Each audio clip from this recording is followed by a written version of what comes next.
What up, guys? Haven't been on the e-bike in a while. So today I'm doing my best TA Outdoors impersonation, and I'm doing a stealth camp on the e-bike. Sort of scoped out the spot that we're going to be at. I've never taken this route before. I live in and around here, but I've never taken this trail. Challenges on today's little overnighter. Number one, it is the middle of winter, so there is no cover to kind of keep me hidden from view. So I found a nice spot that I'm going to try and tread right into the middle and keep me as far from view from anybody who might be able to see me as possible. We've had a lot of warm days recently, so everything's melted. I think it's barely supposed to dip below freezing tonight. I might just sleep open sky tonight with no tarp or anything to kind of give away my position, but I do have my hammock if I can't find a good dry spot to set up shop for the night. Alright, so I'm in the general area of where I need to be. To my right, there's all those townhouse complexes. I'm on a bike trail, and to my left here along the trail, it's all a wooded area. What I'm looking for is a little clearing that I can pull off and actually pull my bike through, and then try and get to the middle of the wooded area to be as far away from everyone as possible. I haven't done a stealth camp since last year. This is going to be fun.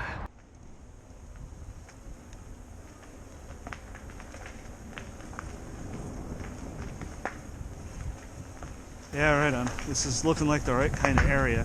It's just right beyond these first few trees here. There's a huge drop off, big ravine. So I might have to circle around to the other side. There's something labeled here as a hiking trail. I think I'll go explore. Yeah, I think this might be exactly what I'm looking for. All right. This is not encouraging. Someone had a campfire on top of a bunch of leaf litter right next to the townhouses. Makes me think there's some risk of me not being the only person in the woods, if you catch my drift.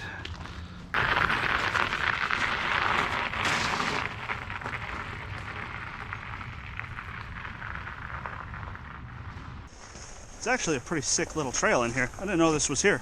I only live a couple kilometers away. Alright. There's a creek down there. There's a way down. Alright. We're gonna go down that way. Carefully.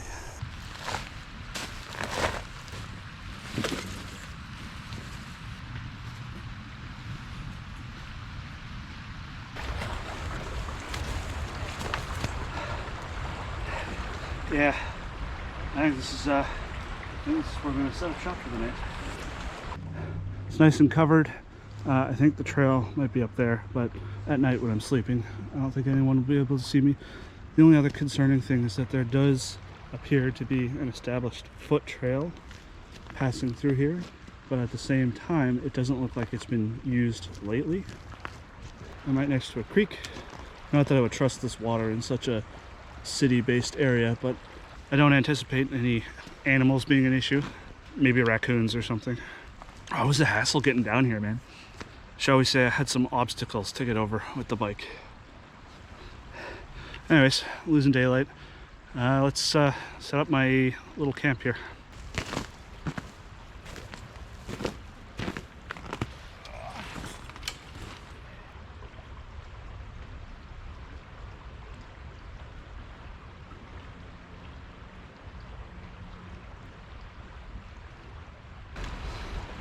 I'm a couple hundred yards away from townhouses. I think it's just someone shutting their car door. It spooked me for a minute there.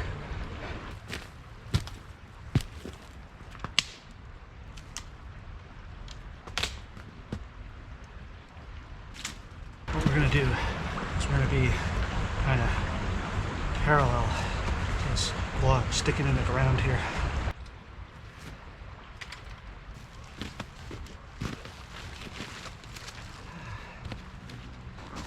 Definitely use a brand new ground sheet. I've melted so many holes in this. It's just to protect against melt and just to separate my sleeping pad from any pokies that might be underneath.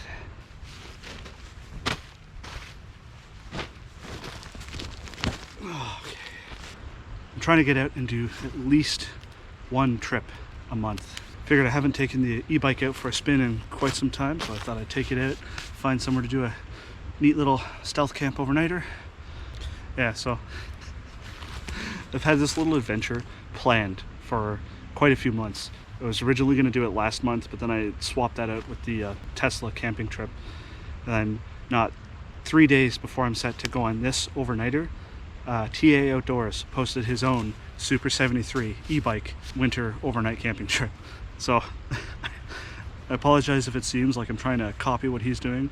I swear I've had this planned for quite a few months. So here in southern Ontario, it has actually been absurdly warm this entire winter. Like, normally this time of year it would be common to be minus 15 degrees Celsius, maybe the occasional minus 20. It has barely dipped below freezing this entire week, and I think I could count the number of days it's gone below minus 10 on one hand. It's been positive this entire week, like above zero. And even tonight, mid-February, it's only going to get down to minus 1 degree Celsius. That's just barely below freezing. So the kit I have here with me, in worst case scenario, I could get through a night down to minus 20 degrees Celsius, and this kit has been tested down to that. Not a lot of super extreme cold winter camping this year. Sorry guys. So we're starting to get towards spring, so we're not losing daylight nearly as fast, but it's starting to get a little bit dark. Probably tell because of the fuzziness that's starting to come through on the quality on the GoPro. Just want to get my air mattress and everything all kind of set up and ready to go before it gets too dark to really screw around. The only real concerning things that I've seen is just signs of other people having been down in this area.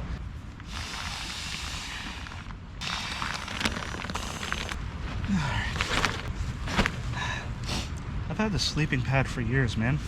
Now, mind you, I don't use it nearly as much as, say, a thru hiker would be, where they're using theirs every night for months on end. But I've had this for quite a few years. I've had this essentially since the inception of my channel, and it's still going strong.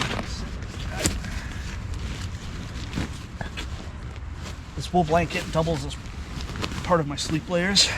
It also makes it an excellent makeshift sit pad. I like to get my sleeping bag out as early as I can, let it loft out, so by the time I actually need it, it's nice and warm.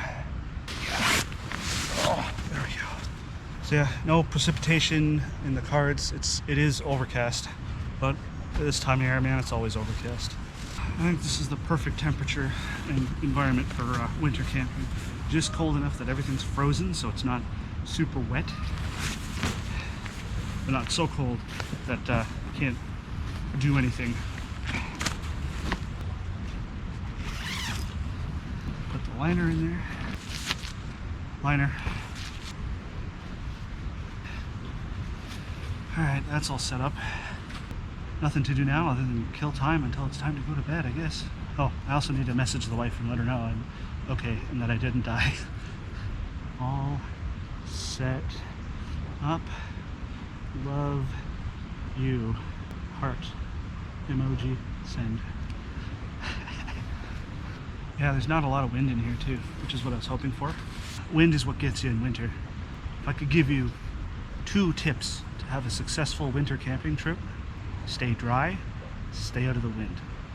Here she is, the Super73 S1 Rose Avenue edition. The only difference this bike has over the regular Super73 S1, their first model, is that it's got a bigger battery.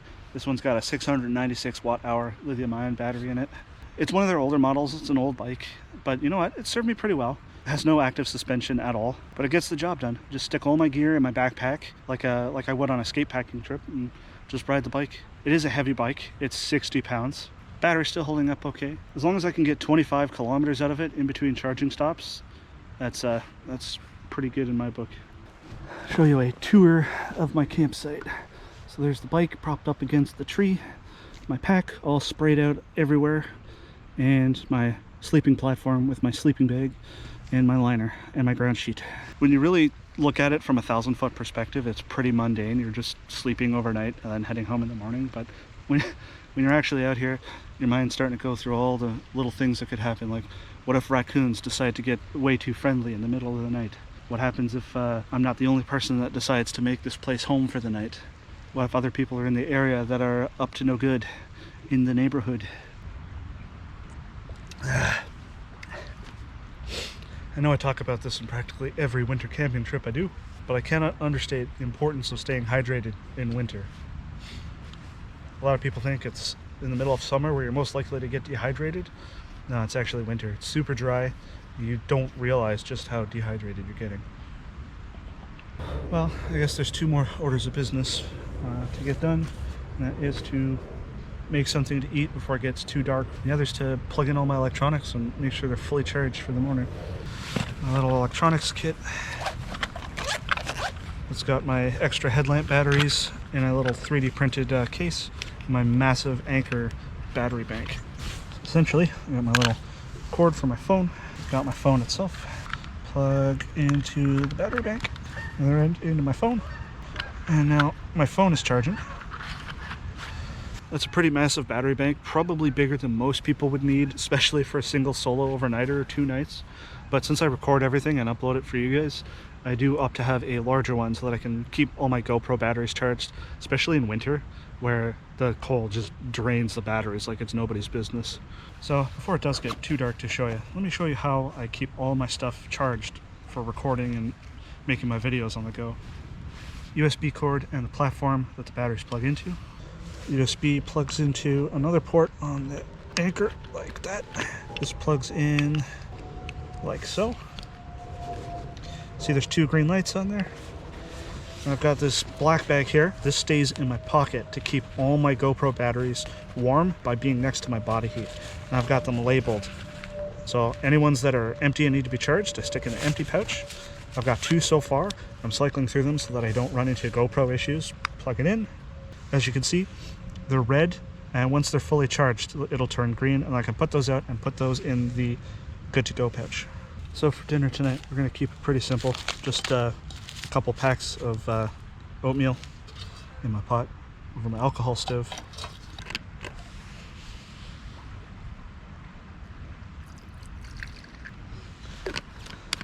Take the ferro rod and the multi-tool and just do a little that.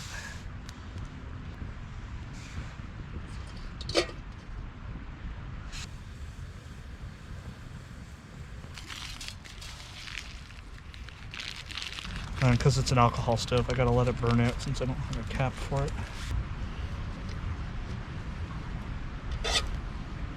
I don't find oatmeal to be the most appetizing thing in existence, but it does the job.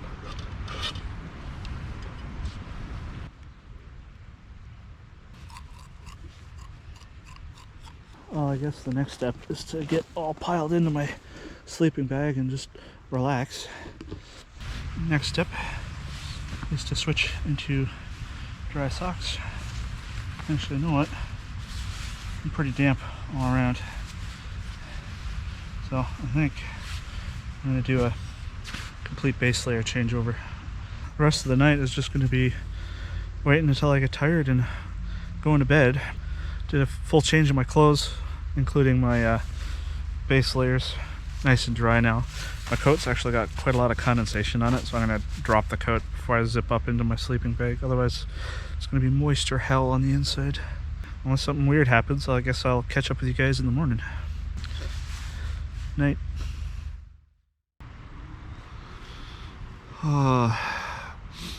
Good morning. It is 6:35 in the morning. Slept about as well as you'd expect in the middle of winter. I never get a good night's sleep.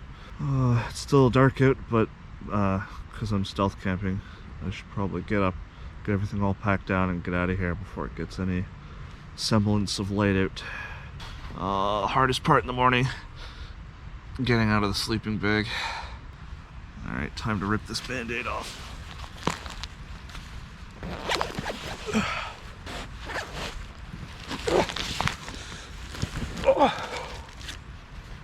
It was an alright little campsite last night.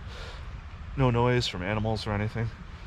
Only occasional plane flying overhead or a train at the train tracks about 1 kilometer away. Didn't get super cold last night. Weather Network said about 0 degrees, but because I'm down in a ravine, I expect it got probably another couple degrees colder, so basically just a little bit below 0. Oh, hardest part in the morning is getting out of that sleeping bag, man. It's starting to get a little bit late. I gotta get moving. I know it got at least a little bit below freezing last night because there was some ice starting to form in my water bottles. So I'd probably say it got down to maybe -2 last night. So not too cold, but definitely colder than ambient up above the ridge. Yeah. All right.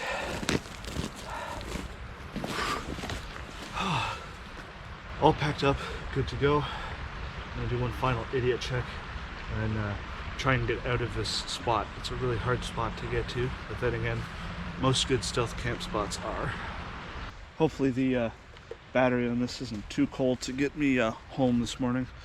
In the cold, lithium batteries take a lot more energy to get you places. So what do you guys think of the e-bike trips? Do you want more e-bike bikepacking stuff, or do you want me to just stick to the electric skateboard? Let me know.